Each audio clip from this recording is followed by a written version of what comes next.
Hello guys hello guys hello guys ഞാൻ ഇപ്പോൾ വന്നത് ഒരു കാര്യം പറയാൻ. ഇന്നലെ എൻ്റെ നാത്തൂൻ എൻ്റെ അടുത്തേക്ക് വന്നിന്. അപ്പോൾ ഓരോ വീട്ടിലൊരു മാങ്ങമരമുണ്ട്. അപ്പോൾ എന്നും ഞാൻ ആ മാങ്ങ കാണുമ്പോൾ ഞാൻ പറയും, തത്ത നിങ്ങൾ ഈ മാങ്ങമ്മന്ന് അല്ലെ ഈ മരത്തുമെന്ന് മാങ്ങ പറക്കി വെക്കി തരേണ്ടത്തേക്കിന്. അങ്ങനെ തത്ത പാവം എവിടുന്നാ വന്നത് തത്ത അറിയാം, മാങ്കാവെന്ന് താത്തൻ്റെ കാലിന് തീരെ വയ്യ.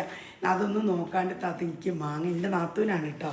ഇതാ എൻ്റെ പിയാപ്പിളുടെ പെങ്ങൾ, ഇതിൻ്റെ മോൻ്റെ ആ ഭക്ഷണം കഴിക്കുന്നതാണ്. ഇതാണ് ആ സാധനം. ഇത് അവിടെ ഉണ്ടായ മുരിങ്ങക്കായകൾ. ഇത് എനിക്ക് തത കുറച്ച് കൊണ്ടു തന്നാണ് കറി വെക്കാൻ. പിന്നെ അതാ മാങ്ങ, ഈ പ്രാവശ്യത്തെ മാങ്ങ നിങ്ങൾ കണ്ടിക്കാ മാങ്ങ അപത്താത്തതാ മാങ്ങ കുറച്ച് കൊണ്ടു തന്നിട്ടുണ്ട് കേട്ടോ. ഇതാണ് മാങ്ങ. ഇതിങ്ങോട്ട് പുളിയും ഉപ്പൊക്കെ കൂട്ടിയിട്ട് അടിച്ചിട്ട് കഴിക്കാണ്ട് മക്കളെ. ഞാൻ പറയുമ്പോൾ തിന്നിട്ടില്ല, എന്നാലും എൻ്റെ തൊള്ളയിൽ വെള്ളം. അപ്പോൾ ഇത്രയേ ഉള്ളൂ എൻ്റെ വീഡിയോ.